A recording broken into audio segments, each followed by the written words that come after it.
Good afternoon, everyone. Good afternoon from Geneva. Good morning and good evening, depending on where you may be calling from.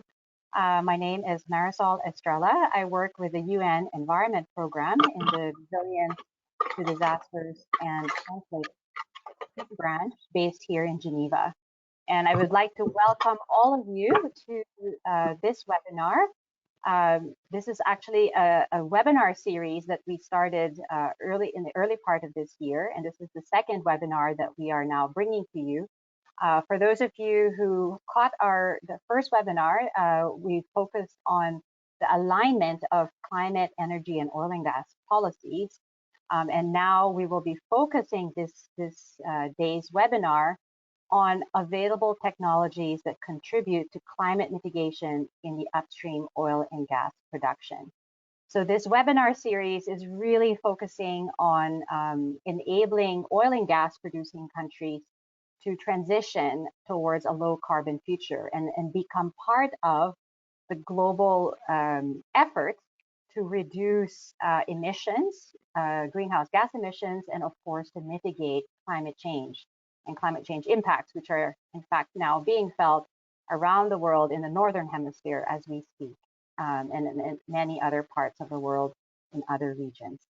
So this is a very important topic for all of us, to our economies, to our countries. So I welcome all of you. This webinar has been brought to you by through a collaboration with a number of partners whom I wish to thank now. This is a collaboration with the government of Norway, specifically its Oil for Development program. It's also a collaboration together with Carbon Limits and the International Association of Oil and Gas Producers. And of course, my colleagues in the energy branch at the UN Environment Program based in Paris. So I would like to thank all of the co-organizers of this webinar today. So we have a very exciting panel of speakers, and I am really looking forward to the discussions. So we will organize the webinar into two parts.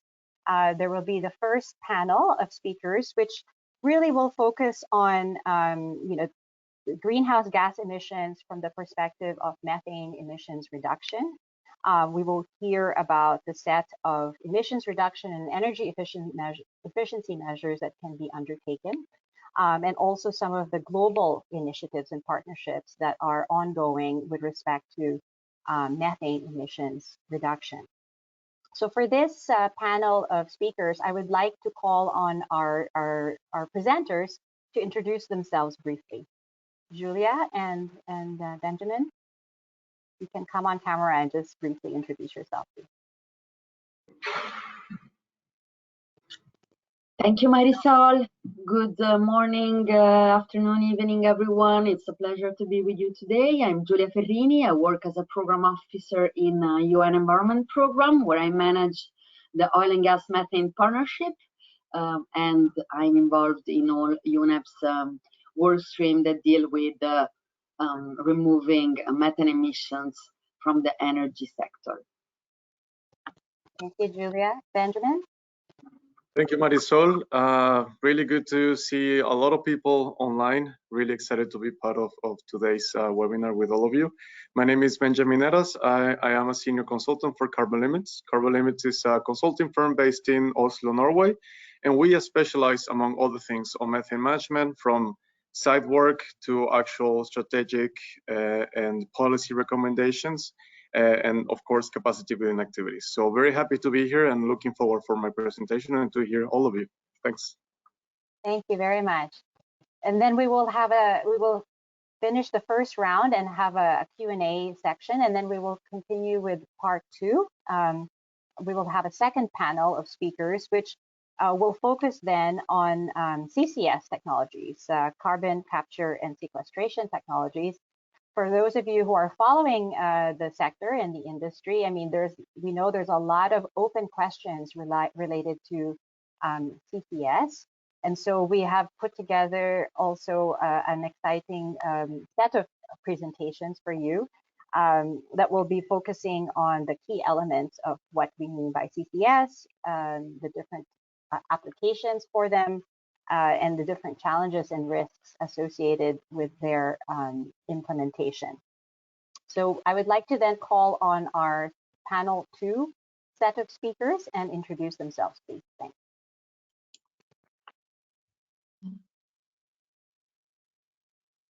Hello, everyone. My name is Wendy Brown. Thank you, Marisol, for that introduction, and thank you for inviting me to be part of this webinar series. I'm very excited to engage with this new audience.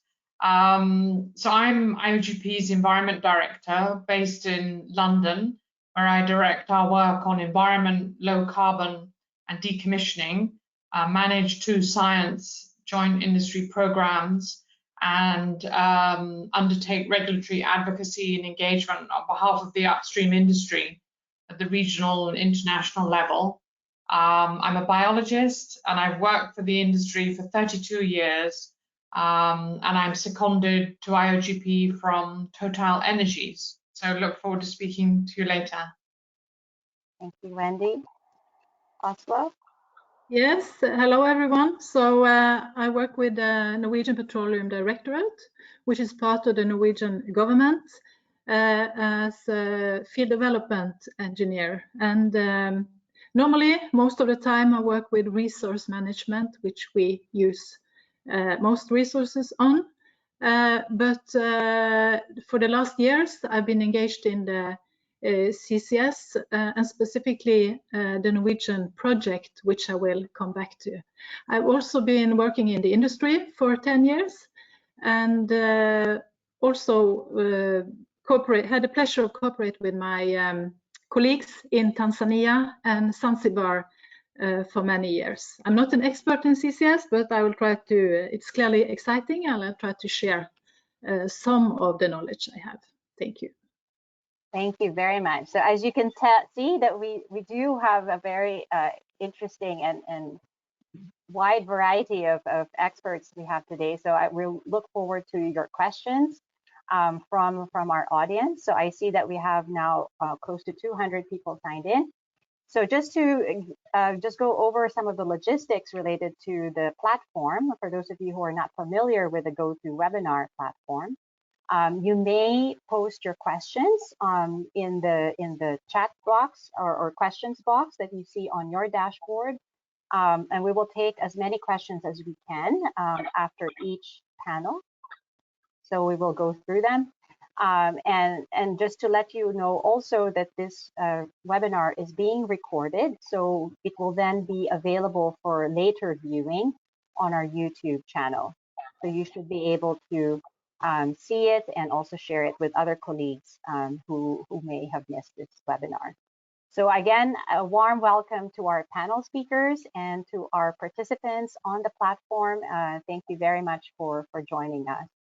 So before we start the panel discussions, I thought I would invite my colleague, Julia, from the UNEP Energy Branch, just to help us sort of get into the scene and get into the discussion mode of why this topic is important, why emissions reduction specifically in the oil and gas sector is so important. So Julia, if you can just introduce us to this discussion. Thank you. Thank you, Marisol. Let me see if you can, you can see my slides. You can see your slides? Yes. Perfect, yeah. Okay, let's get started then. So our starting point is that the world is not on track to limit the temperature increase to 1.5 degrees. Climate change is an urgent issue that unfortunately we're not on track to solve.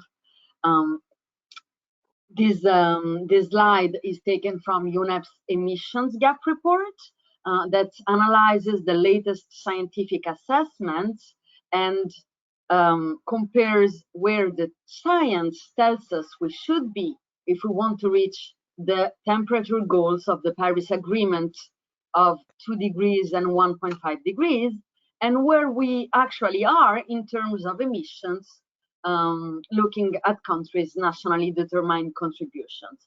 And so the difference between the two, where the science tells us we should be and where we actually are, is called emissions gap. And you can see from this slide that countries need to increase the ambition in their nationally determined contribution if we want to collectively achieve the objectives of the Paris Agreement. Without going into too much technical details, you can see here that we have a gap between 12 and 15 gigatons if we want to reach the 2 degrees, and even bigger if we want to reach the 1.5.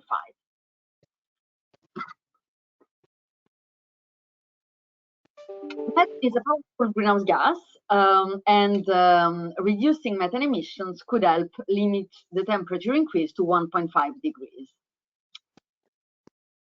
So while carbon dioxide is indeed the larger source of greenhouse gas emissions, there are also what we call short-lived climate pollutants, including methane, that are quickening the pace of climate change. Methane, that is the focus of my intervention today, captures over 80 times more heat than carbon dioxide over a 20 years time horizon, and it was responsible for about 25% of the warming that we're experiencing today. And so action on methane is absolutely critical if we want to limit warming to 1.5 degrees.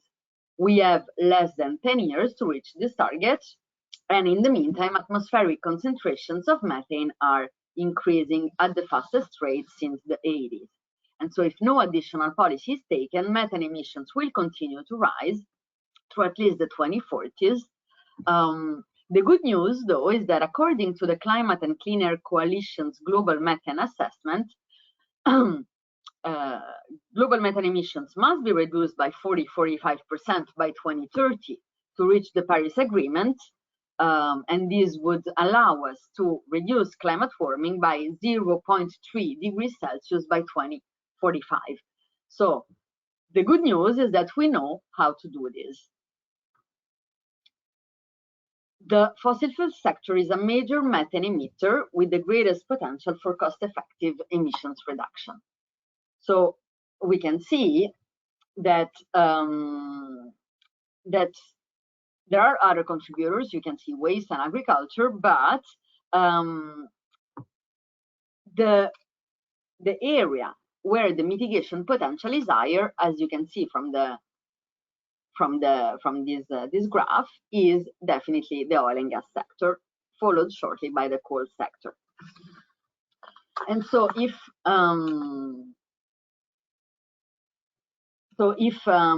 we take this into account, we can see that targeted measures are needed to realize the full potential of methane mitigation in the fossil fuel sector. So decarbonization will certainly help reduce methane emissions. However, an analysis by our partners in the Environmental Defense Fund shows that we can achieve 6 times more methane reduction globally by 2030 with targeted methane reduction measures, as opposed to solely relying on decarbonization, so on reducing CO2.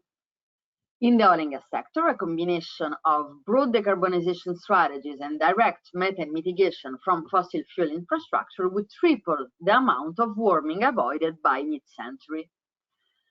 And so with the technologies available today, methane reduction from the fossil fuel sector could be reduced by 70%, which provide a good percentage, 17% of the emissions reductions that we need to meet the Paris Agreement goals. So all this to say that we're not on track to reduce global warming and meet the Paris Agreement objectives, but we have in front of us one of the fastest and easiest and more cost-effective opportunities for mitigation, and this is reducing methane emissions from the fossil fuel sector. So I thank you, and I will continue with another presentation later today. Thank you. Just stay on video, because you'll be also then continuing your presentation. So let me now invite Benjamin to join us in the panel to start our first panel, which in fact is a great continuation from what Julia just presented. Really outlining that there's still a huge amount of work cut out for us to try to reach the Paris Agreement and reduce global warming, and specifically in the oil and gas sector. So tell us how, Benjamin and Julia, how we would reduce methane emissions in particular in the upstream oil and gas sector. So Benjamin, over to you, please. All right, thank you, Marisol. So basically, I'm gonna build on what has been presented by Julia. Basically, here I'm gonna be talking a bit more into how to mitigate methane emissions. And to do that, I'm gonna be presenting to you a little bit about methane emission sources, methane mitigation, and what are those key barriers for mitigation that we have identified based on experience. So to start with, let's build up on what Julia just mentioned. Where is the potential on reducing emissions that is coming from the oil and gas sector? As you can see on the slide, about 30% of the total oil and gas emissions could be abated at no net cost. But even if we sort of put the cost higher of how much we're willing to pay to reduce emissions, that abatement potential goes a bit beyond. This is basically as much as we can. There's of course a limit on what is technically and not technically feasible to do, but so far a huge amount of emissions can be reduced from methane in oil and gas. How does that translate into economics or energy efficiency? So basically, any methane emissions that are happening into the atmosphere are a wasted resource, both or most importantly, economically speaking, but also from our oil and gas companies. Reducing emissions can lead to revenue because it's an asset. Natural gas can be sold in the market. But however, there are also some barriers. But those barriers have some solutions that can mitigate those emissions for methane. So to start talking about where emissions are happening, where those emissions are occurring, let's look at the value chain of natural gas and oil. So maybe most of us will think that methane emissions are happening in a certain part of the value chain of the oil and gas, but however, emissions can occur pretty much anywhere throughout the value chain of natural gas and oil. Of course, it's more common to see those emissions happening in the upstream side, where there's a lot of processes, a lot of temperature, a lot of pressure happening. So we see that a lot of emissions are concentrated in that area, but let's not forget that those emissions can occur throughout the entire value chain of oil and gas. So what can we do in order to mitigate those emissions? So there are several strategies that we can put in place in order to reduce them, and most importantly, in order to mitigate them and create a better, better revenue for our companies and for our countries. So first, let's talk about systematic and periodic leak detection and repair. What does this mean? This means to detect emissions, to tag emissions, meaning that we can identify where emissions are occurring, even when the detecting or the team that help us identify those emissions left already, they should tag those emissions so we can identify where they are, and then any maintenance or operations can find that afterwards and do something about it. And of course, the next step will be to repair, and that's not where everything ends. We need to make sure that those repairs are working, so we need to check and verify that those repairs happened and that they are functioning. And then we need to create this circle where we are repeating and repeating and repeating. What does this mean? That at some point then the detection of emissions is going to be very low, and the number of repairs will be lower as well. Then the second one is rerouting of methane vents for productive use of flaring. This has a modest cost of mitigation. It has an opportunity to realize value of gas. This means, for example, to use vapor recovery units, or to basically to just connect one vent and reroute it into the value chain of natural gas or oil in this case. So it's just a matter of finding a way to give it value to that gas that otherwise is being wasted.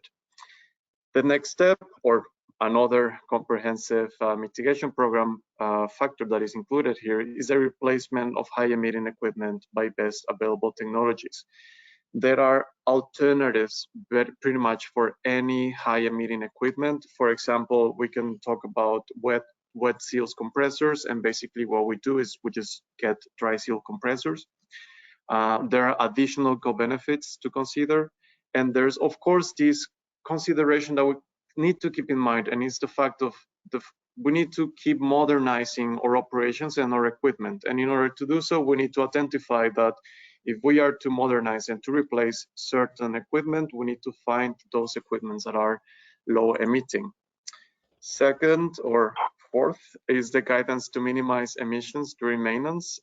This is, of course, this can be related into minimizing the volume that has to be depressurized or vented during this type of activities. And if venting is completely necessary, then what we suggest is to use flaring if there's no other option, because in that case, the potential is reduced once the methane is combusted as it's transformed into CO2.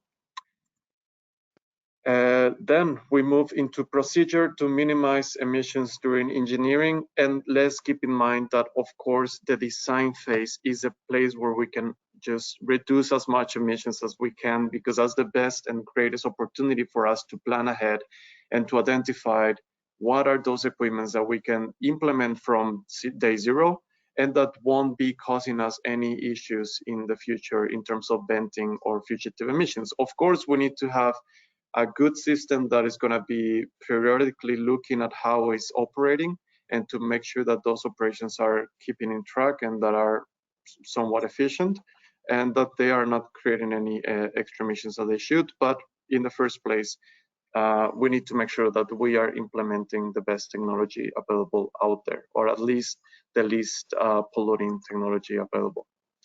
And finally, we need to make sure that we have a continual improvement plan. What does this mean? It means that companies can have a methane management program. Is there any strong methane reduction in place? It can be at the company level, it can be at a country level. Is there a way to do, or is there any requirement to report methane reduction efforts? Is this part of the national determined contributions? All of this needs to be taken into account, and in order to make sure that this continual improvement plan is sort of capturing all of these new developments that are happening in our companies, in our countries, and basically worldwide, and to reflect the new realities. I would like to dig a little bit in more detail into flaring, because this is a greater source for VOCs and also black carbon. For flaring, there are several opportunities to mitigate emissions, but basically it all goes back to finding out those elements during basically in the design of the flare that makes the combustion more efficient. This can be done by the design of the knockout drum. As you can see on the screen, there's also flashback seal drum. There are designs for flare. So for example, pressure assistant, air assistant, steam assistant, sonic, stage, enclosed, and so on. So all of these new designs that can be implemented into the flare tip or into the flare in general will help us make the combustion more efficient and therefore reduce emissions not only of methane, but also from black carbon and of VOCs in general. Do you have some links there for if you are more interested in getting more information regarding what are those practices for flaring that are happening worldwide? And lastly, I would like to talk a little bit more into what are those key barriers to methane management that we have identified. And this is basically based on a recent published article that we had, or a published paper that we had in collaboration with the Environmental Defense Fund, that looked into what is the methane action happening, or how is methane action happening within national oil companies. But I think in this case, national oil companies or international oil companies, they all apply the same. There are three main barriers. There's a lack of awareness and focus, there's a legal and structural issues, but there's also economic and financial issues. Let's talk about first the lack of awareness and focus. Causes: we have limited understanding of the scale of the problem, and there's a historic focus on safety and CO2 emissions. What we can do about it? Basically, there's a lot of capacity building activities that we can do in order to make sure that this is sort of well understood and well implemented in our companies and countries. There's, of course, some other solutions that are in the screen. As you can see, for example, develop company-specific methane data tools. realign operations management objectives, collaborate with policymakers, just to make sure that everyone is aligned and everyone is understanding of the size of this issue. The second one is the legal and structural issues. Some of the causes are joint venture contracts do not incentivize or require methane management. This is extremely common. There's a lack of incentives for gas distributors, and there's a current regulations that are basically lacking. This is a lot of work that needs to be done by governments and basically review all of the agreements that are in place and make sure that they incentivize the capture and utilization of methane, regulation to reward quantification and mitigation of methane, facilitate information sharing, and so on. And the last one, economic and financing issues. There are subsidies to keep gas prices low. It's hard to justify small-scale methane projects. There's a demand-constrained markets that limit economic incentives. And some of the solutions, as you can see, this is a good mix of company and government. So, for example, some of the activities that companies can have is economy of scale, basically to bundle up mitigation projects into a group. So maybe once you are doing all the procurement, the prices will be reduced. Then it's also interesting, and we've seen it in some countries, that they create funds for accelerated deployment. And from the government perspective, it's also interesting to see that some countries, and this is being pushed a lot by the OECD, is to look into eliminating subsidies for natural gas. So that makes it more attractive to start to mitigate emissions. Lastly, just to wrap up, and I hope that I'm still on time, I just wanted to say that a comprehensive mitigation program basically requires the collaboration of not only government, but also companies. For example, most specific actions are identified and implemented by the companies. These, of course, can be led or be sort of guided throughout regulations or best practices worldwide. At the same time, governments can provide legislative frameworks that encourage successful methane emissions reductions, not only by regulations, but also by reducing incentives or by making certain frameworks more easy to implement and to reduce methane emissions, for example, on agreements or purchase agreements that are happening among companies. And there's also this very important element, which is the understanding of the technical challenges, and learning from others increases the effectiveness of methane reduction efforts. And this is part of what we're doing right now and what we're doing today, to sort of share what is out there, what is being done outside, what are the best practices, what are the challenges that most of the countries are facing right now, and what can we do in order to do something about it and to make sure that we are sort of reducing emissions and meeting the climate targets and making sure that we live in a better place. So with that, I'll close my presentation for now, but I'm looking forward for the Q&A section, where I'll be happy to answer any questions you might have. So thank you. Thank you. Thank you, Benjamin. So let me turn to Julia. Julia will shift a bit to focus on some of the global partnerships and initiatives related to supporting countries to reduce methane emissions, especially in the upstream oil and gas sector. Thank you, Marisol. So I will present today the International Methane Emissions Observatory that brings together all the various work streams on methane that UNEP has been focusing on in these last years. So the idea behind the IMEO, this is the acronym, is that the international community has recognized the important role of methane emissions mitigation in the oil and gas sector. There is still, as Benjamin mentioned, a tremendous lack of awareness, but something is moving. And hopefully IMEO will contribute to a better methane emissions management across the globe.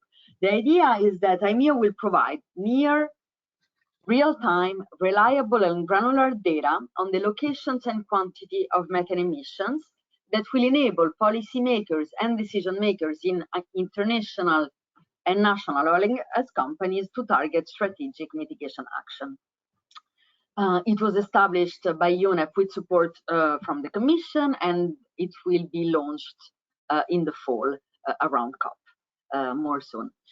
So the idea is that better data needs to be connected to the other priority areas for methane mitigation, including transparency, science, and government action.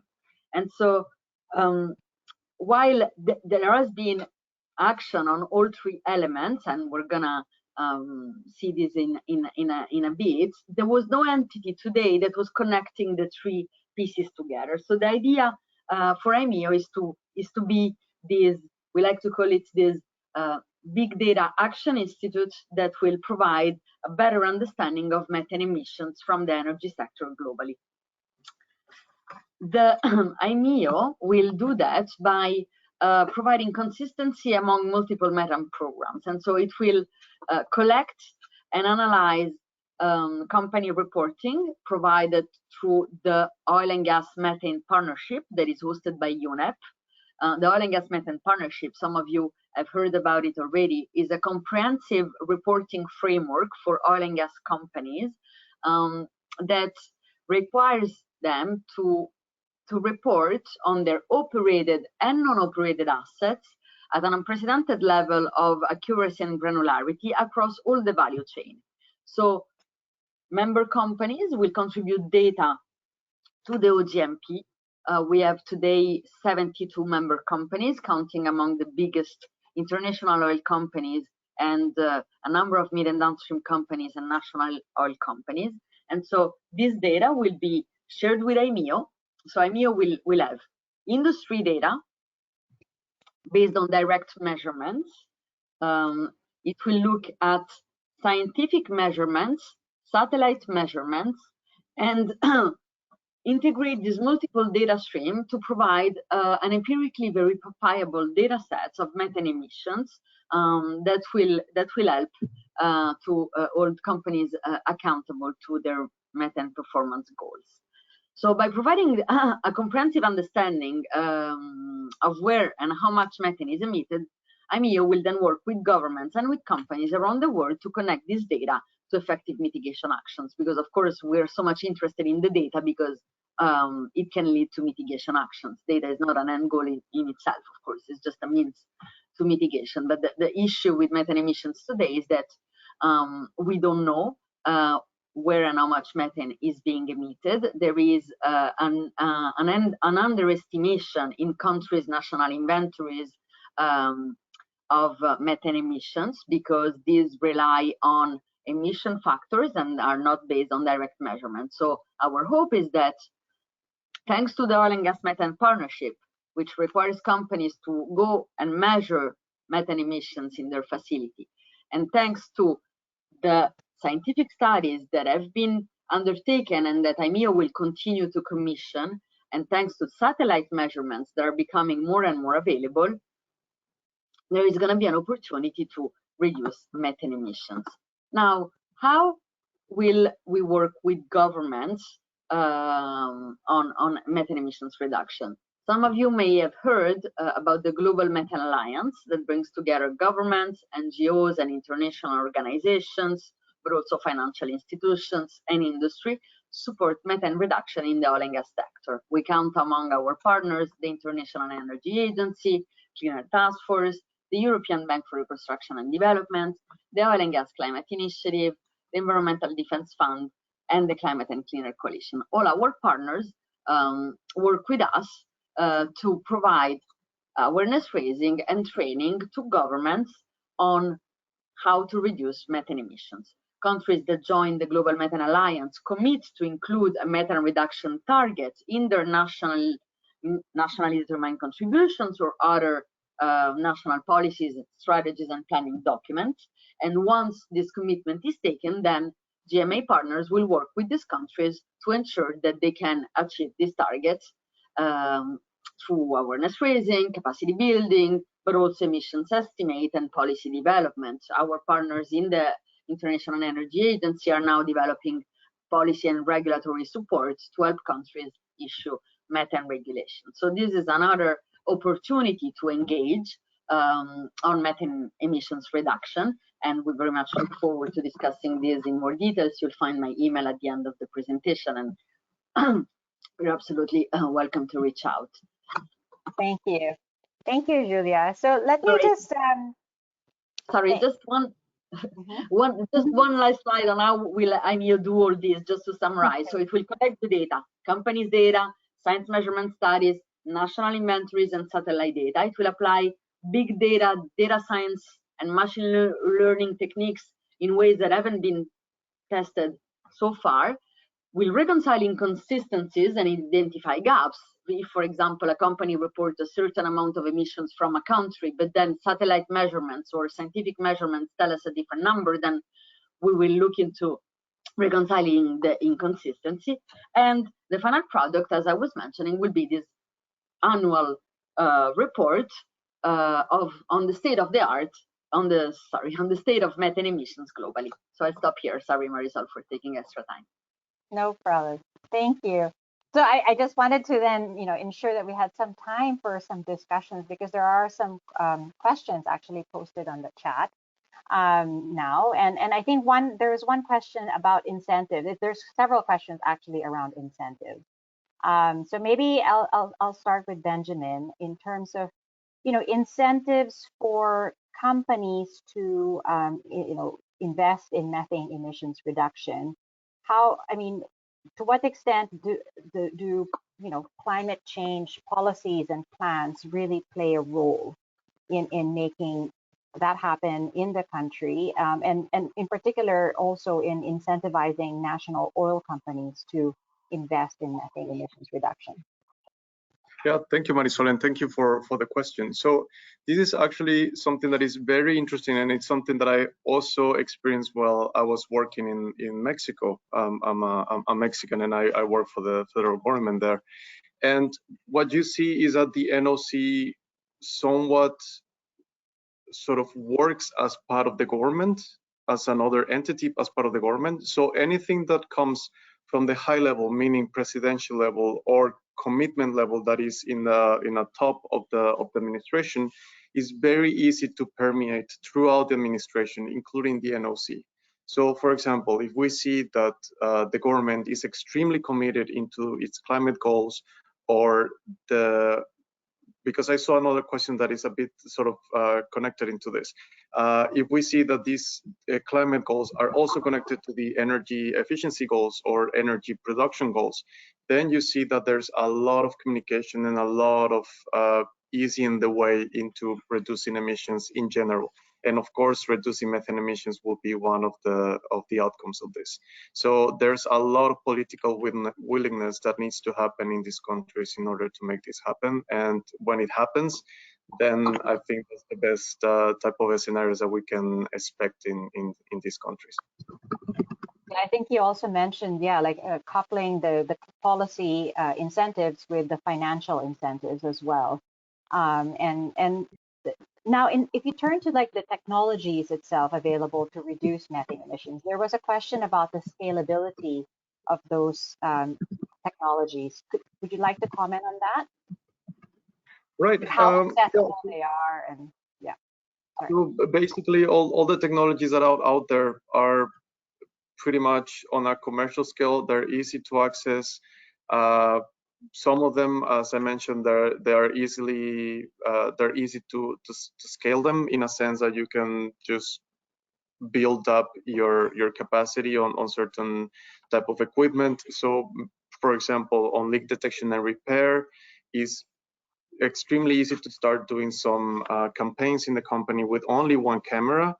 But as soon as you start to figure out that you're getting a lot of emissions and that you're getting a lot of benefits out of it, you can just continue building up that capacity on infrared cameras, for example, and building up this entire team within the company that can take care of actually going to each one of the facilities and making sure that emissions are being checked and that they're being fixed and that everything is working properly.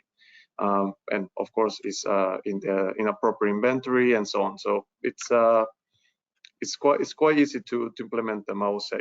Of course, it has capex, but most of the benefits are perceived right after. So even in less than a year. Okay, thanks, Benjamin.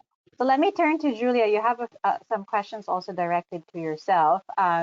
Again, going back to incentives, how would you incentivize the data sharing from the industry side? let's say in connection to the Global Methane Observatory? How would you incentivize companies, especially NOCs as well, to report and share their data? Thanks, Marisol. So as I mentioned, the OGMP, the Oil and Gas Methane Partnership, requires companies to share data from their operated and non-operated assets. So for some NOCs, this means that their data will be reported by their partners.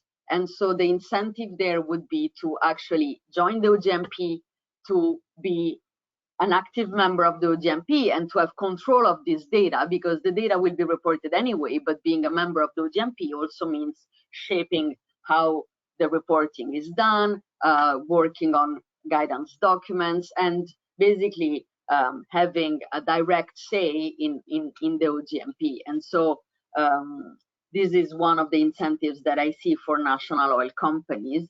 Another incentive is on the data, and then I have another one on the mitigation, more related to the mitigation. Another incentive on the data sharing, and actually I should probably say a disincentive not to share the data, is that the European Commission is considering issuing a legislation on the basis of the OGMP provisions. This means that if now this data sharing is voluntary, it could become one day mandatory for all companies that are not. Oh, I think we lost Julia. Selling us into Europe. Okay, Julia, we lost you for a bit, and we lost your video. Yes, I'm trying to fix that, but in the meantime. However, we can hear you. We can hear you though. Let me see if I can go back to screen sharing, to video sharing. But in the meantime, at least you can hear me. Yes. Okay. So I was saying that there is the possibility that all companies will not be allowed to sell their gas to Europe if they don't respect the OGMP provisions. So again, I would encourage companies to join now when it's still voluntary, because there is certainly an incentive of being the first movers there. And then I just wanted to add a quick point on the incentive of methane mitigation. So something that maybe we take for granted is, but that it's worth explaining, is that natural gas is mostly methane, and so all this methane that is escaping into the atmosphere is a resource that companies could actually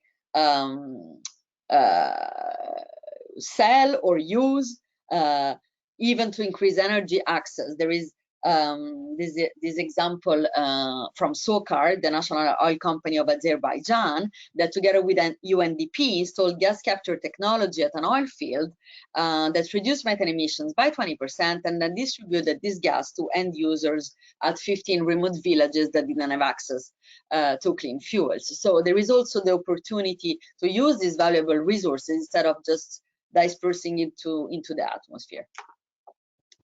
Thanks, Julia. Actually, I have a few more questions for you as well.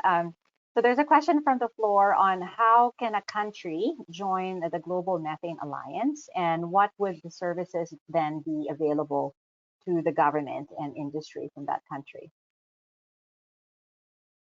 Yes, thanks, Marisol.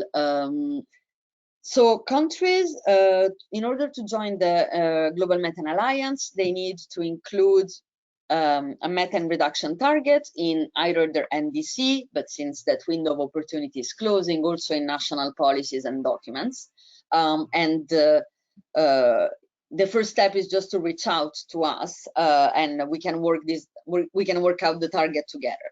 Once this target is established, then we will have a first meeting with the country, and we will decide together what is the first step. It can be, depending on how advanced in methane management that country is, it could be a first awareness raising workshop to broaden a little bit the understanding of the issue at national level, inviting also the NOC. It could be a technical training that we have been delivering with EDF and carbon limits over the last months.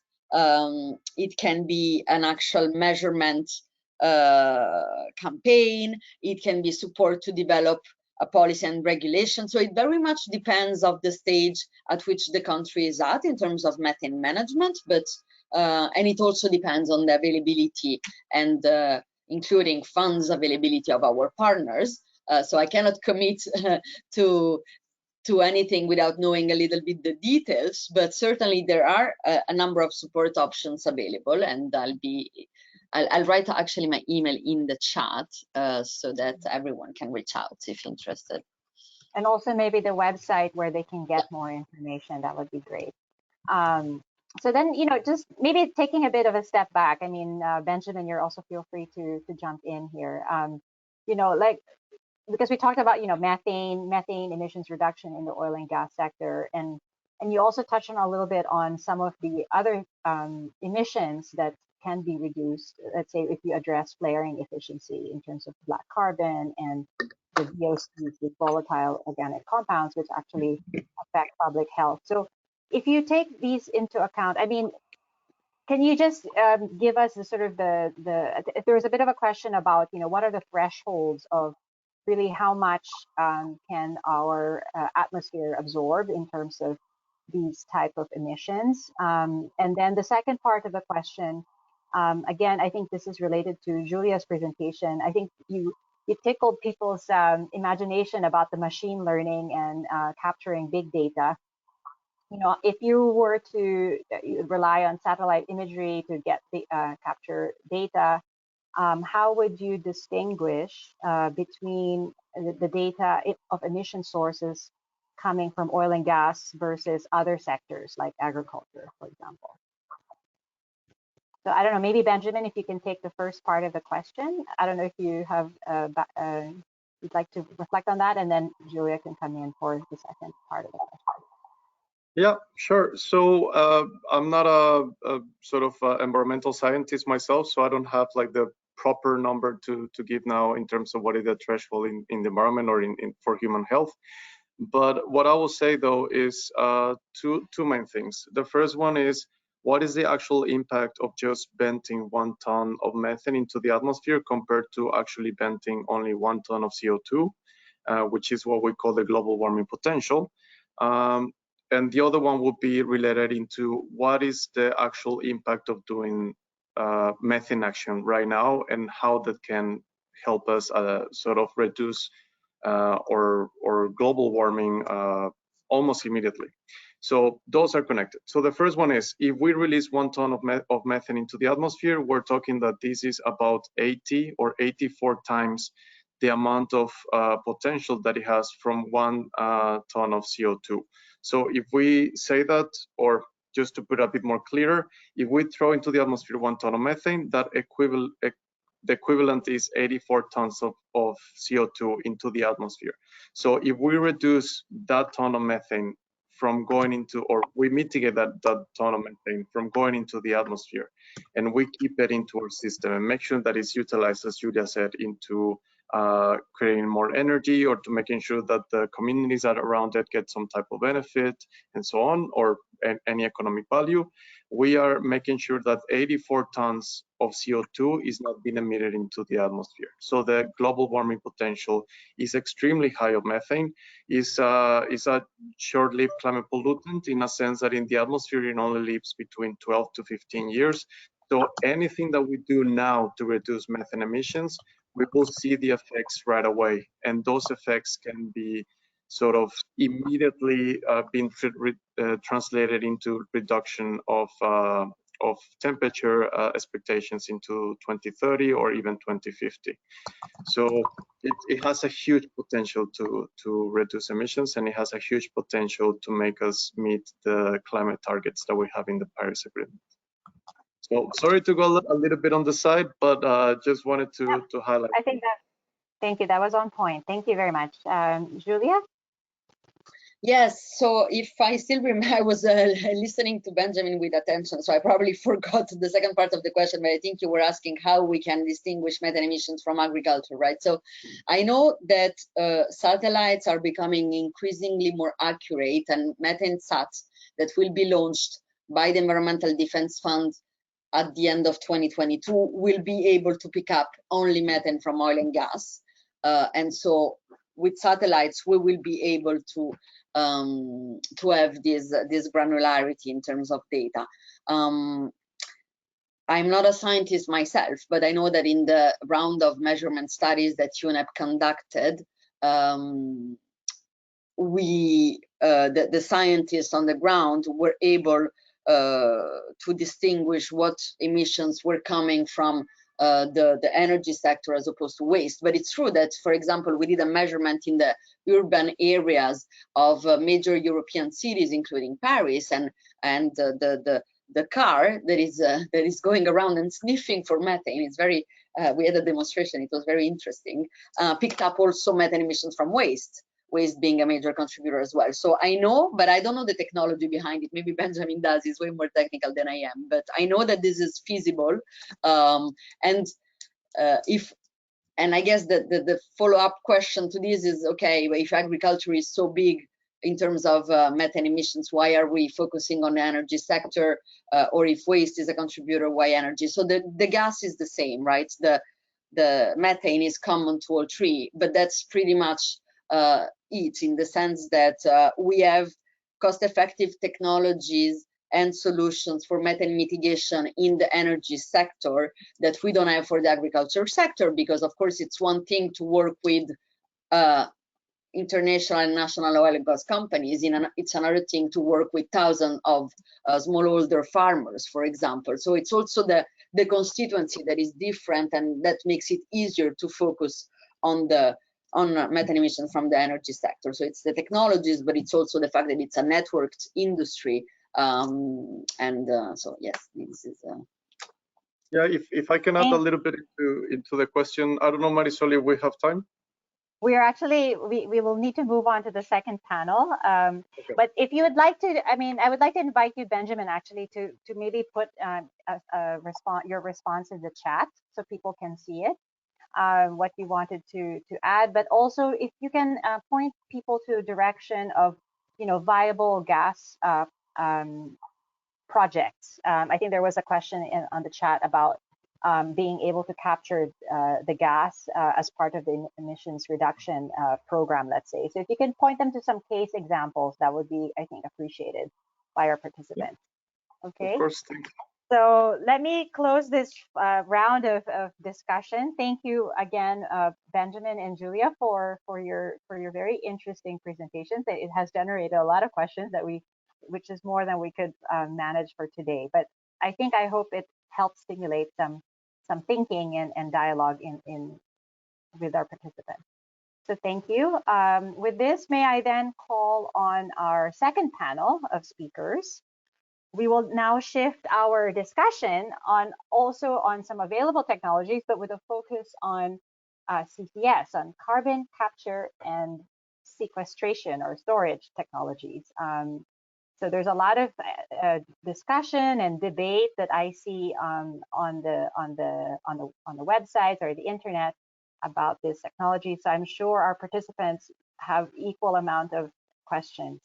So may I call on Wendy to present first on behalf of industry and industry perspective and experience on this topic.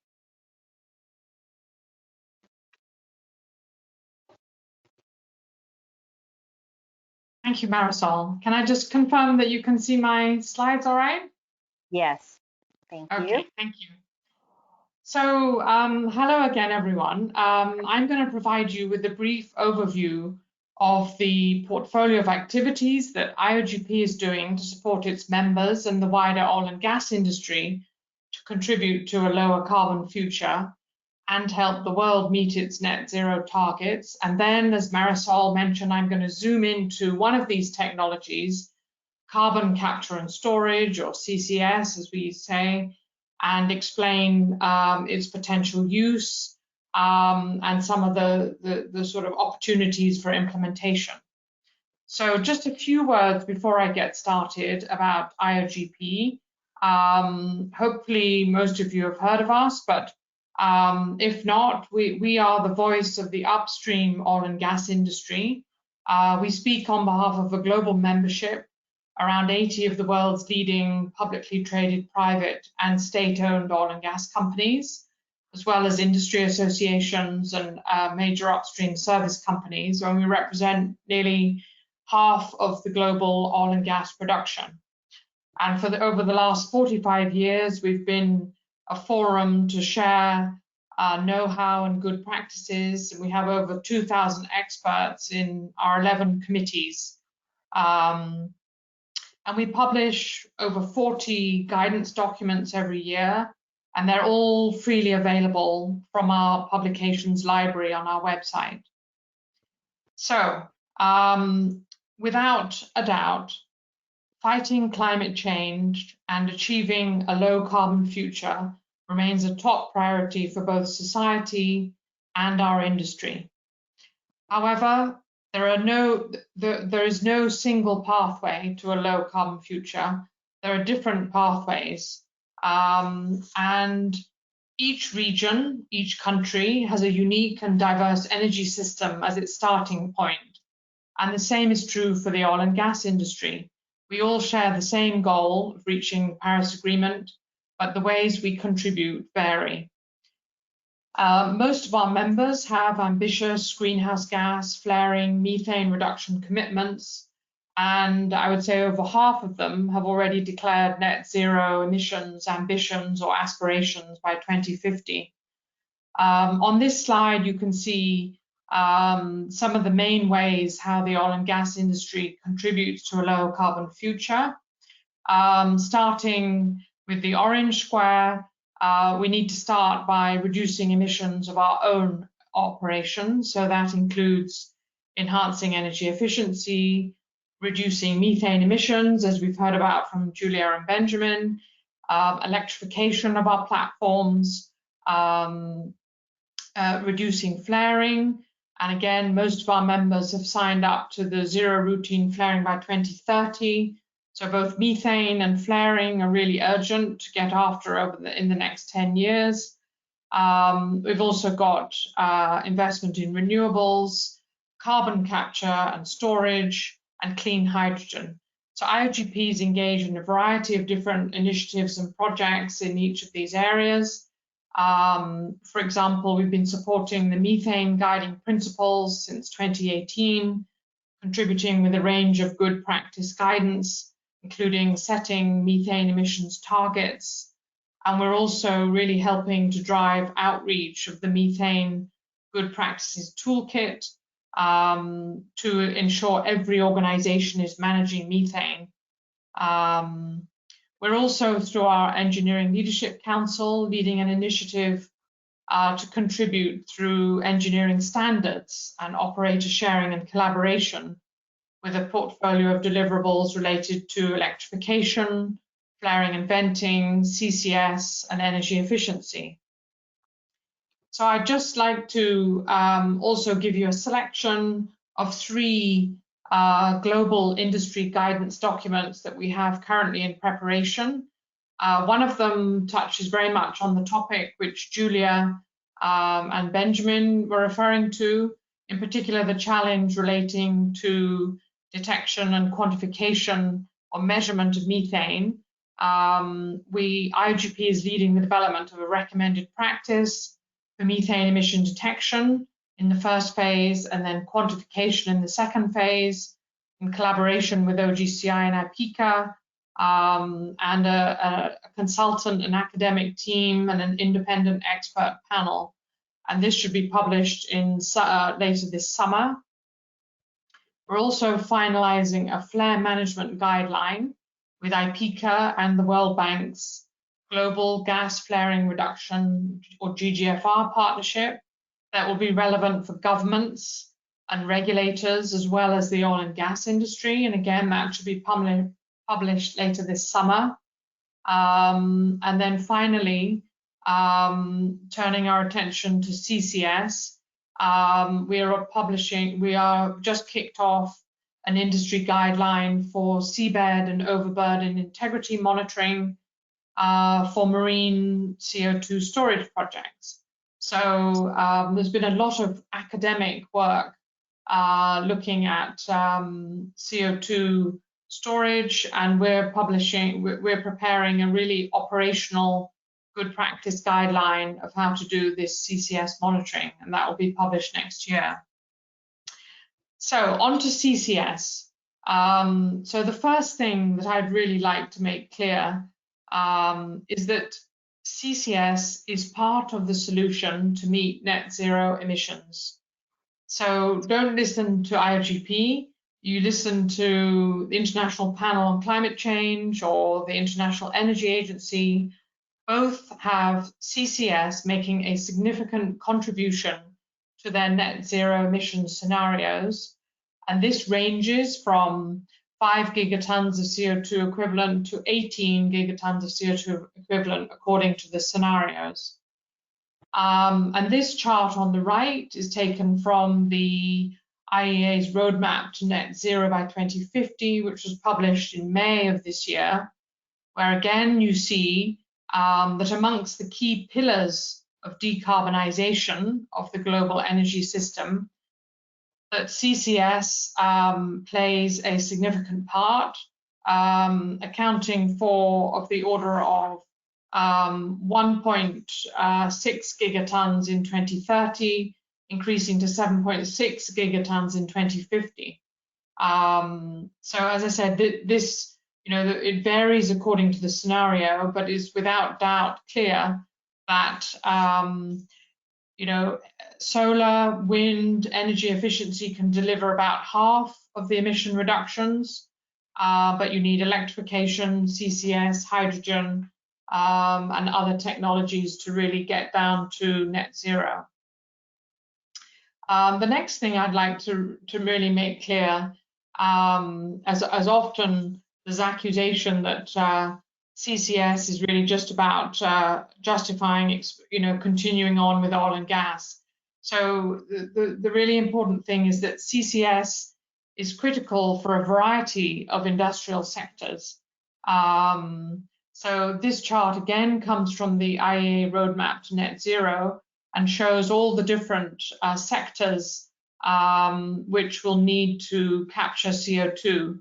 And one of them that I'm sure is very familiar to many of you is cement manufacturing, which is incredibly CO2 emitting and is one of the most important sectors that will really need to have CCS to help it get down to net zero. Others, as you can see here, include biomass, biofuel, fertilizers, waste incineration, waste to energy, steel. So those are the sort of industry CO2 emission sectors which account for almost 40% of the CO2 captured in 2050.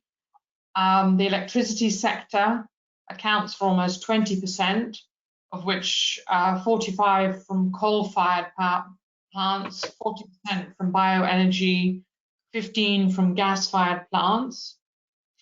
And then a further 30% of CO2 captured in 2050 will come from fuel transformation.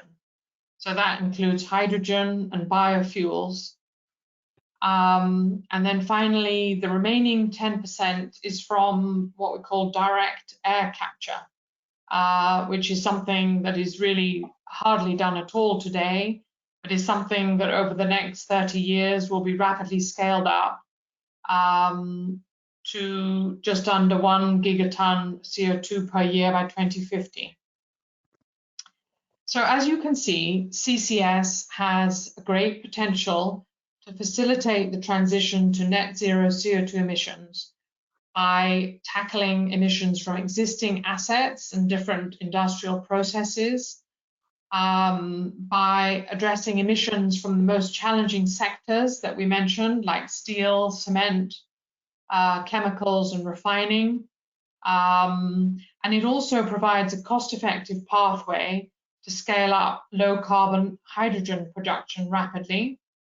And finally, it also allows for CO2 removal from the atmosphere by combining CCS with bioenergy, which we call the BE-CCS, and direct air capture or through nature-based solutions. So on to the actual process of CCS. As you can see from this very simplified diagram, in summary, it involves three main steps. So first of all, capture. So this involves isolating the CO2 produced by large industrial plants before it is emitted to the atmosphere. And there are various types of capture. I'm not going to go into all of them, but you know, at the simplest level, you could have post-combustion capture, which is capturing the CO2 from the exhaust gas, and then incorporating into something like a solvent that will bind CO2 and then separate it for transport and storage. You can have pre-combustion capture, where the carbon is removed before it is burnt, and then the CO2 is stored and the hydrogen is used as a fuel. Or you can have the oxy-fuel capture process. So after capture, you then need to have transport. So that's the next step. And this can be done depending where your storage location is, can be done by pipeline or by ship to the storage site.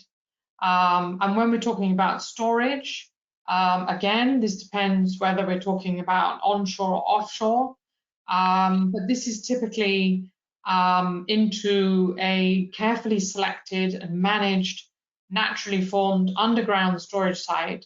And this can be saline aquifers or depleted oil and gas reservoirs. They're sometimes called CCUS, where there's actual utilization as well. This does not happen in every case, but in some cases, the types of utilization, there are a few different types, but that's something that can also be part of the process as well. So I wanted to also now... Just to tell you, Wendy, like maybe you have about 1 minute to wrap up. Okay, so just very briefly, I'm going to share with you some interesting resources that may be valuable for you if you want to find out more. The first is this map of global CCS projects, and you can see here the link, and this will provide you with a table with all the different CO2 CCS projects around the world. You can see there's typically a lot in Europe, North America, Asia Pacific, but there are others starting in other regions of the world. And currently we have around 60 facilities around the world storing about 40 million tons of CO2 every year. There's also a very excellent resource called the CO2 Storage Resource Catalogue, which is now in its second update, was last updated in May this year. And this is really the very first independent evaluation of geologic CO2 storage assessments worldwide. And it looks at both oil and gas fields, saline aquifers, and again here you can see the different countries that have been evaluated so far. And again, this is really, really helpful for you to see where the storage locations are. And I can let you know that there is plenty of storage available.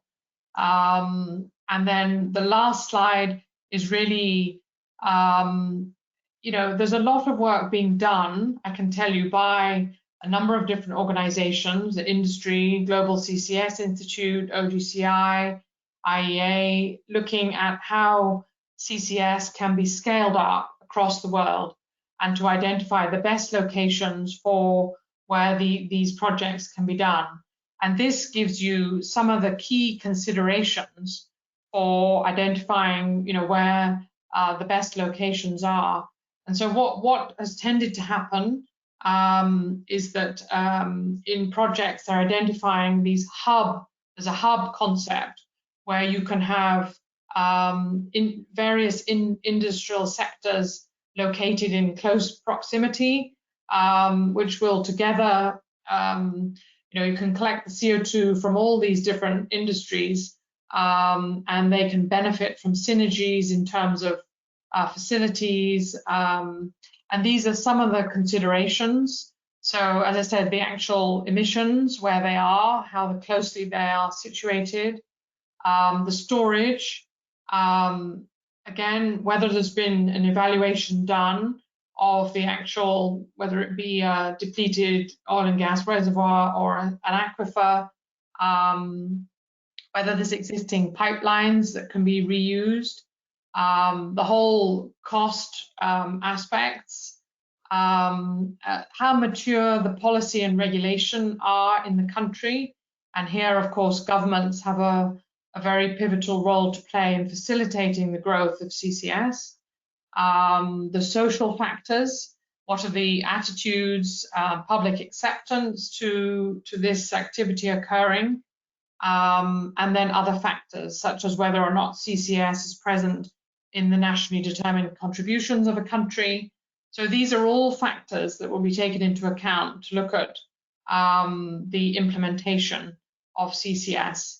And so I'll leave you with the last slide in the presentation includes a number of links where you can find out more. So I'll stop there. I can hand over to next speaker for a deep dive in Norway. Yes, indeed.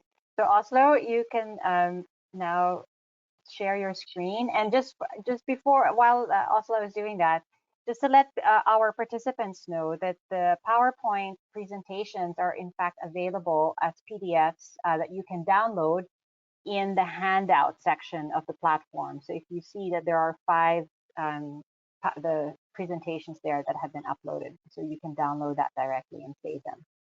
Okay, thank you. Also, please go ahead. Thank you. Is everything fine with the presentation? Yes, I can see your screen. Yeah, thanks a lot. Thank you, Wendy, for a very broad and interesting introduction to the topic.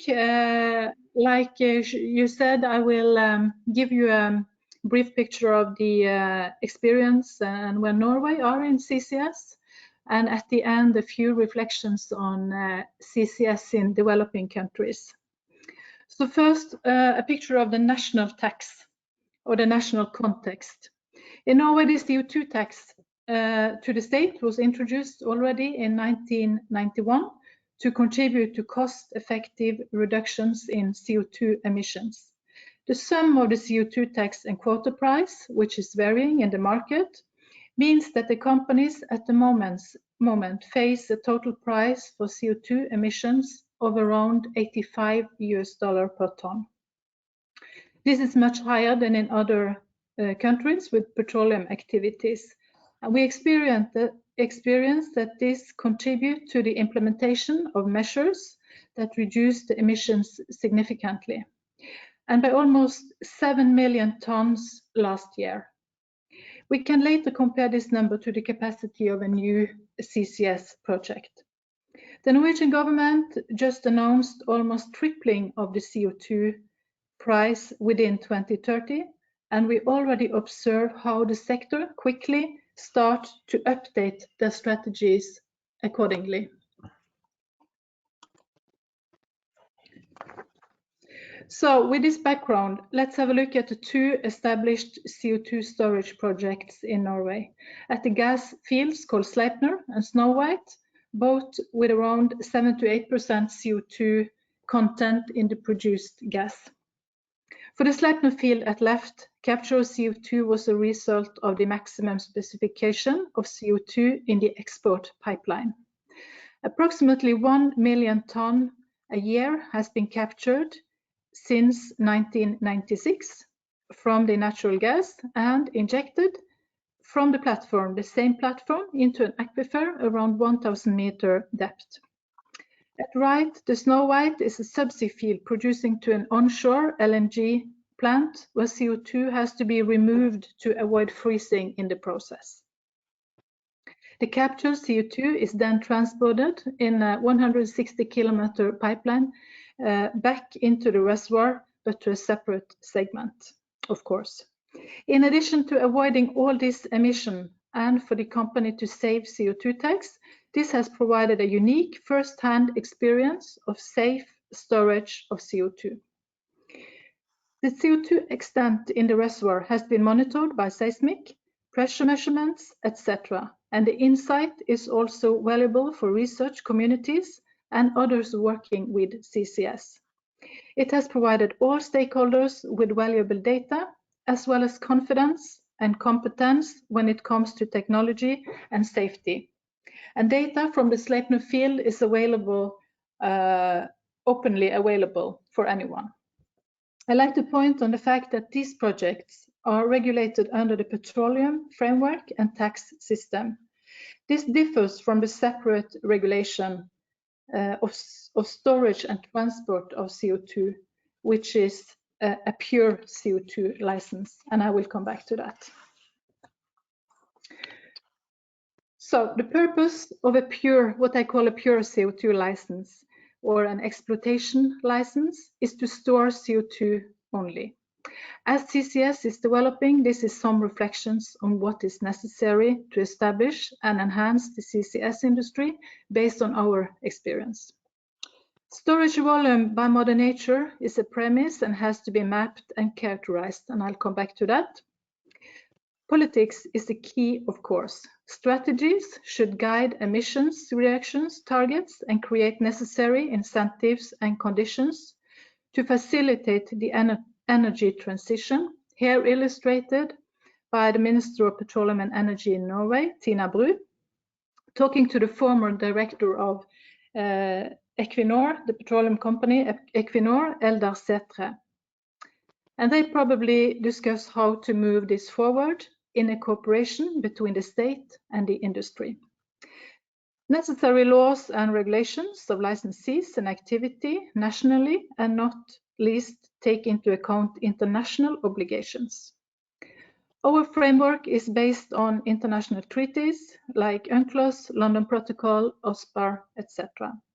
And also the CCS regulation in EU called CCS Directive, to ensure that there is no significant risk of leakage or damage to the health or the environment.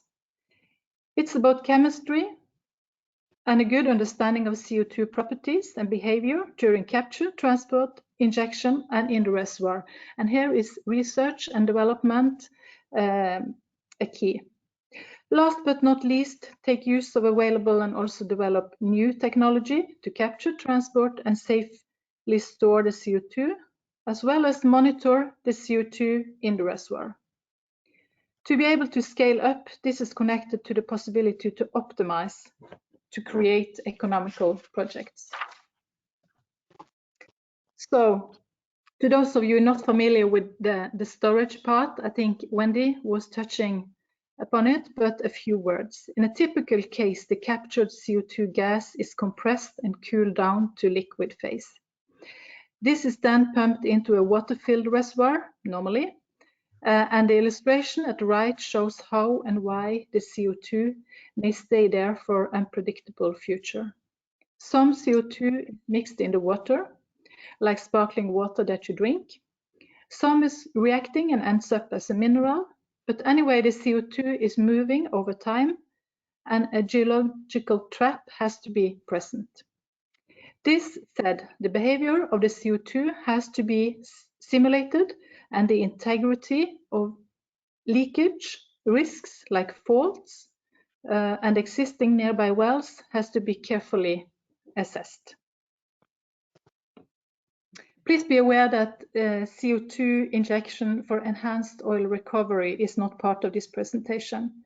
This will also at the end store CO2, but it's clearly not a pure emission reduction measure.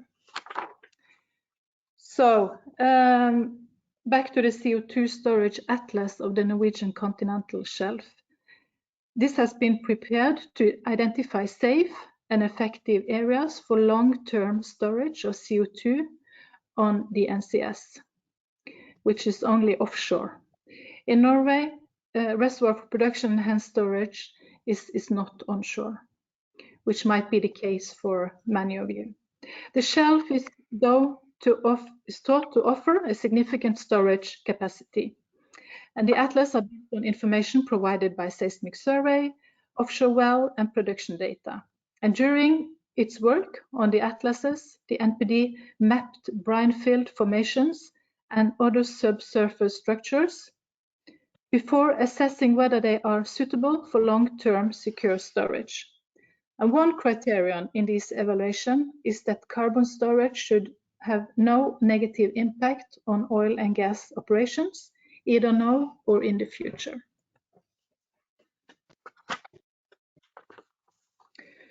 So then to the new and hopefully game-changing project in Norway. The Norwegian government's policy platform states that it will develop technology for capture and storage of CO2 and have an ambition of realizing a cost-effective solution for full-scale CCS in Norway, and important, provided that the project leads to technology development in an international perspective. The first so-called exploitation license was awarded 2 years ago to prepare for this ambition and the Longship project. In the short term, Longship's objective is to demonstrate that CCS as a climate mitigation tool can be implemented technically, regulatory, and commercially. In brief, the project is planned to be operational in 2024. The first phase will ship liquid CO2 from a cement factory 700 kilometers from the east coast to the storage site at the west coast. It's mainly funded by the state, but developed by Equinor, Shell, Total, Heidelberg Cement, and also, which is in the illustration, and also waste to energy company called Fortum. Around 7% of the world's emissions come from the cement industry, like Wendy also was pointing at. The industry players plan to increase the volume by selling storage capacity on NCS to the industry in Europe. It will also be a new business opportunity, and it will act like a hub. So this will be interesting to see. The people of Norway supports the idea of storing CO2 in huge scale on the shelf. This is clearly an issue with different views in different countries. Oslo, yes. Would you be able to wrap up so that then we have some time for discussion? Okay, so I skip this. And I go straight to the CCS in emerging economies. There are a lot to say about this, but it's clearly that the risks and the financing mechanisms are different from many of the developing countries.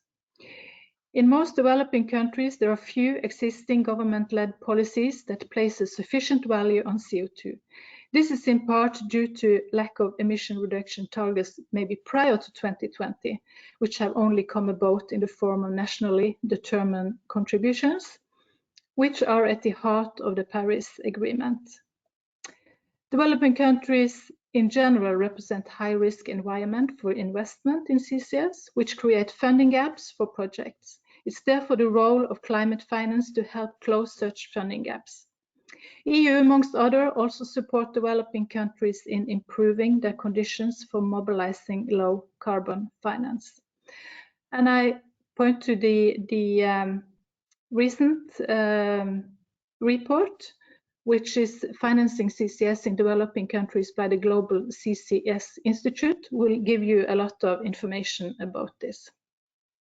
I just also put up two countries to be more specific.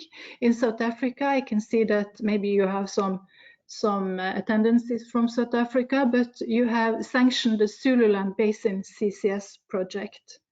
And a lot of work has been done by South Africa to prepare for this. And I think you can have useful information by going into their website.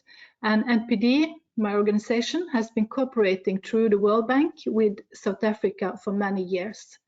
And I can also see that in Mozambique, there have been studies performed of the CO2 storage potential. In Mozambique, you have large gas resources, which is some sanctioned, but some probably going to be LNG projects.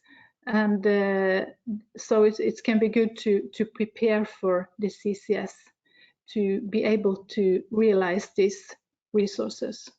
And again, in Mozambique, onshore, the concern of avoiding contamination of drinking water might be an issue. Thank you. Thank you very much. I'll ask Wendy to come up back on camera. And while she's doing that, I just want to thank our presenters and apologize as well at the same time to them, because I asked them to compress such a wide and interesting discussion with many questions to be addressed in very short presentations. But I hope the idea was to stimulate discussion, to build to continue building awareness about this, and there are a number of questions coming from our participants. So let me start with, again, with some of these risks and safety issues which has been raised by our participants. To what extent do they need to be taken into account, and therefore how much, let's say from a regulatory perspective, is needed to be in place in order to ensure that the prevention and mitigation of some of these risks? I don't know if maybe Oslo, would you like to start with that question? Yes. When it comes to, like I mentioned, the Norwegian regulation has been developed for some years, and this new CCS project called Longship or Northern Lights, which is the storage part of it, is regulated in a new regulation. And this is taken into account all kinds of risks, and specifically documentation. It's a thorough documentation, and also based on our experience from the oil and gas for over 50 years now. So it's based on the same kind of documentation, and also how to handle and reporting. Yes, and yes, and monitoring is of course very important in this aspect. So, I mean, I think it just re-emphasizes again the need for the regulatory mechanisms to be in place for these technologies to also be, safely implemented.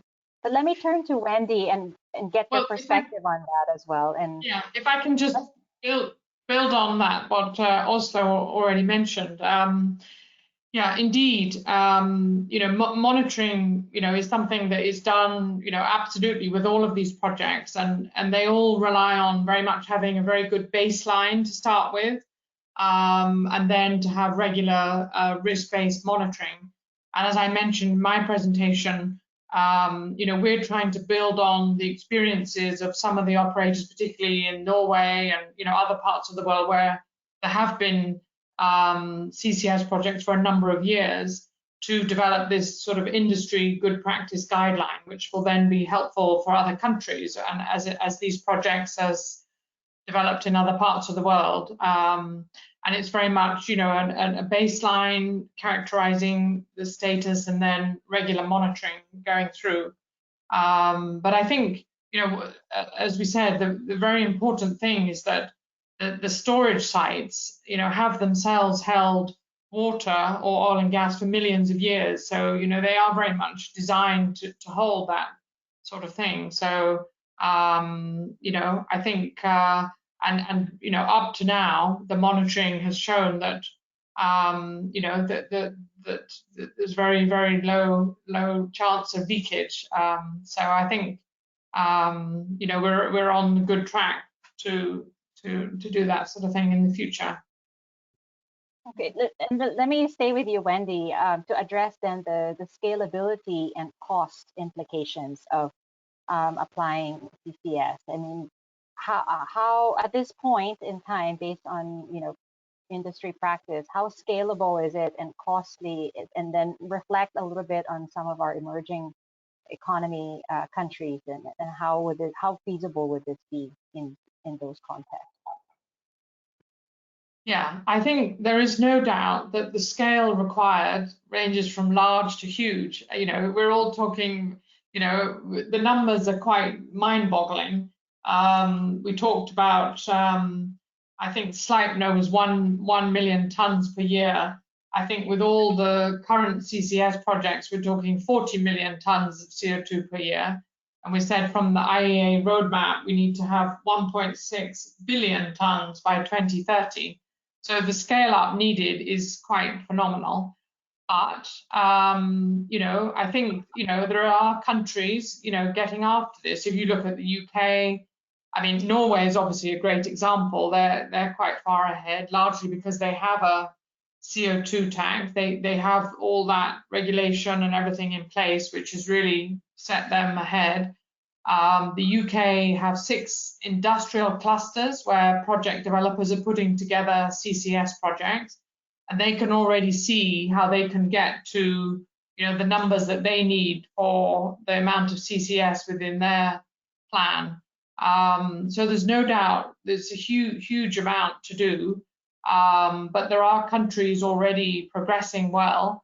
As I said, I think in developing countries, you know, there are some resources out there already. Like I mentioned, the CO2 storage atlas, and that's going to be expanded in future years to cover other countries. And if you say, you know, the global CCS project map that I showed, there are 2 projects in Africa, in Libya, South Africa, a few, you know, some in the Middle East, Asia Pacific. So there are countries very much starting to you know, implement these projects, and hopefully, you know, we can help with learning lessons and sharing from countries that have already done it, as Norway and others. So thank you for that. And I think there was also a question from the floor. I mean, I think Wendy, you touched a bit on this, on the differentiation between the CCS and the CCUS. I guess the utilization part. So there was a question there on, you know, what are the benefits of both? I mean, what should be promoted? You know, just storage or then utilization as well.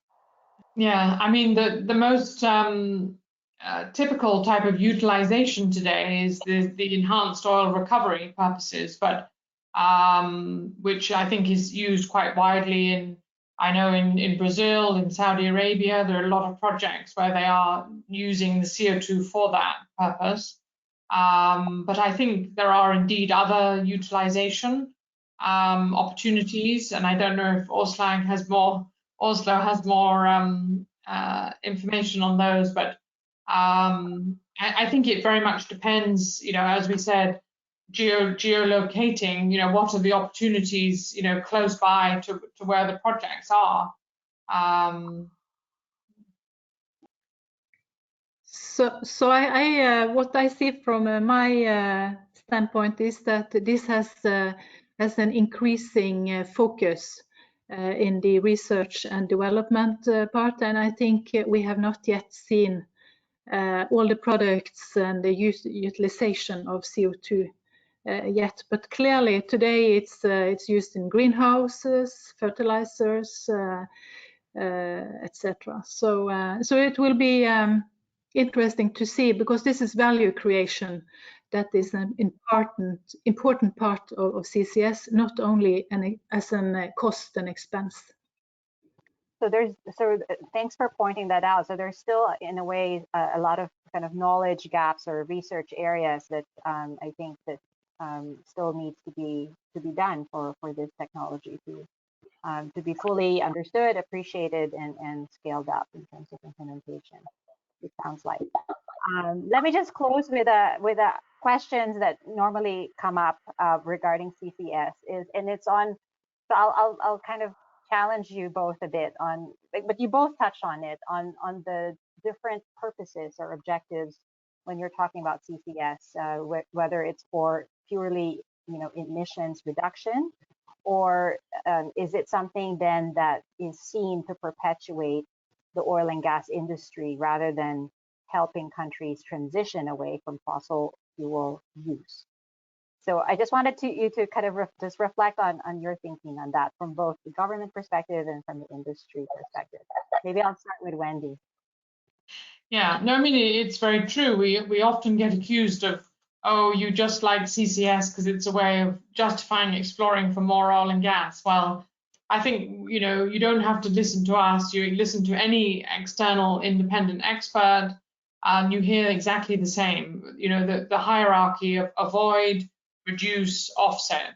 Clearly, you need to avoid emitting emissions where you possibly can, through design, through your portfolio of your energies, etc. The second, you have to reduce your emissions as much as possible with the technologies and the processes, and I touched on those a little bit in my presentation. And then thirdly, where you cannot avoid or you cannot reduce, then you can offset, and that's where CCS plays a role. And I think the most important thing is to realize it's not just looking at CO2 from the fossil fuel industry, it's looking at a number of different sectors. And, you know, as you can see, it's absolutely vital to tackle climate change. It's, you know, one of the tools in the toolbox, and, you know, we need all the tools we can to reach that, you know, the Paris Agreement goals. So we need to use this one as well as other technologies we haven't even developed yet. So we absolutely need to take the opportunity and use this. So. Thank you, Wendy. Oslo? So I may add to this that we are in an energy transition phase, and hydrogen, for example, blue hydrogen, should meet a need for a different type of energy, which can be used, for example, in the marine transport sector. So clearly, that is one way for the oil and gas industry to continue producing the gas and get value out of that.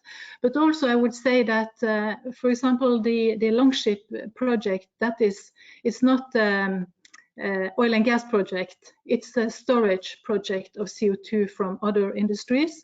But of course, we use all the technology and experience and data that we have from the oil and gas industry. So I think we have to have many thoughts in our head at the same time. I think both of you echo each other in that way, that to see the CO2 problem from not just from an oil and gas specific sector perspective, but from a wider standpoint, and viewing how technologies can be developed towards that. So I think that's really great. I mean, there's still, I mean, of course, there's many questions on the floor, but I think the idea was to stimulate this type of discussion. So I really thank you for helping us, you know, start that dialogue. You know, please feel free to further put in any resources that you think might be helpful from in the chat function. Like there were some questions related to specific, you know, case studies or projects, other projects, especially in emerging country context, where you might know you can point them toward. So with that, I think I will close our discussion for panel 2 and invite Benjamin and Julia, who have been waiting patiently for in the background. So I just wanted to start to conclude our webinar. And by doing so, I will ask each of our panel members just to give me a 30-second key takeaway message from our discussions today. So let me start with Benjamin first. Please go ahead.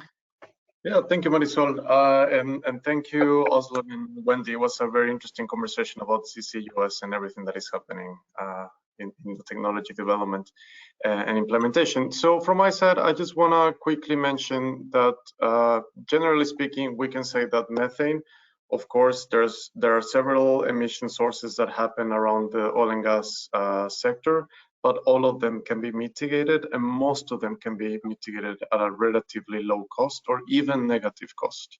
So those results of mitigating emissions can be felt immediately as positive impacts into our climate and health. So yeah, I guess that's about it. That's the main point that I would like to share with all of you. Thank you all. Thank you, Benjamin. Julia, I know your video camera is not on, but can we still hear you, Julia? Okay, we may have lost Julia. What? No. Wendy, please go ahead. Thank you very much, Marisol, and thank you all very interesting speakers. I just want to, thank you very much for inviting us to be part of the webinar. My message is really that, we all have a role to play in helping achieve the Paris Agreement goals, including the oil and gas industry. There are many different pathways to achieve that. We need to use all the tools in the toolbox, including CCS. And I think the industry has everything we need to sort of really help, contribute to that. And that's something that we are continuing to do very passionately and vigorously, and hopefully IOGP will play their role as well. Thank you. Also, thank you, Wendy. It was my turn? Yes, please go ahead. Okay, yes. So I would say that, or sum up that from my point of view, or our point of view, in NPD, CCS is proven to work technically and safely. And I'm impressed to see all the research that is ongoing within the CS community, or you may call it the family worldwide. This also includes continuously development of necessary framework, as well as cost-reducing technologies, security, and public acceptance. And in NPD, we are at the moment excited to see the effect of the Longship project, as well as work hard to follow up on the increasing interest from the industry to facilitate for licenses for CO2 storage on the shelf. This means we need to make sure that we have relevant competence in-house and in time, and build on extensive experience in the oil and gas industry, and make sure that we participate in international forums. Thank you very much. It's unfortunate we lost Julia, but let me just hazard to guess what she might say. And she probably would have said that, as you know, we still have our work cut out ahead of us. And based on our discussions today, the good news is that there are a number of solutions and pathways and that are low-hanging fruits, so to speak, that we could already start to consider and implement, particularly in the upstream oil and gas sector. So while the challenge is large, we do have the tools and technologies to start, closing that mitigation gap. So thank you again to all of our speakers, and again to all of our partners who have co-organized this webinar. So let me just close. We're a little bit over time, but I hope you don't mind that we allowed some of our presentations to go a bit longer because they're so interesting. But let me just close by inviting all of you to join the Global Network on Environment and Oil and Gas on LinkedIn. So if you can just go to the next slide, Devashri. So we're on LinkedIn, and this is just really an open forum where we try to network different stakeholders from industry, civil society, academia, government. So to try to give as much updated knowledge, best practice as much as available. We have a monthly newsletter. So follow us on LinkedIn. And then finally, I just wanted to flag that as I mentioned, this is part of a global webinar series that we're having this year. And the final one is coming up in October 19, which will focus on decommissioning of oil and gas fields. So in a way, it is part of the discussion about transitioning to a low carbon future. We know that at some point, governments will have to deal with decommissioning some of their oil and gas fields, and how to do that in the best, most socially and environmentally responsible manner. So that will be the focus of discussion in October. So watch for that. We hope that you can join our LinkedIn group and you'll be subscribed to our newsletter. And following the webinar, when it closes, you should receive a survey for the webinar. And if you'd like to receive a certificate for attending the webinar, you will need to complete the survey. Okay, so you should receive that within 1 week's time. So I think with that, I'm happy to thank again all of our speakers, and we wish you a good week ahead, a good and safe week ahead, and we hope to see you in the next webinar series. Thank you. Thank you. Thanks, everyone. Bye-bye. Thank you. Ciao. Bye-bye.